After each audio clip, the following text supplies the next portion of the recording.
May Bermuda Triangle ba sa Pilipinas? May dagat sa Pilipinas na may mga barkong nawawala na lang ng walang bakas. Ito ang misteryo sa dagat ng Romblon. Tinatawag ito ng iba na Bermuda Triangle ng Pilipinas. May mga ulat ng bangka at barko na bigla na lang nawawala sa lugar na ito. Walang distress signal, walang bakas. May mga mangingisda na nagsasabing nakakaranas sila ng kakaiba.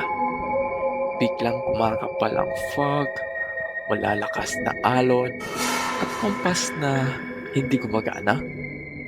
Sabi ng iba, natural lang.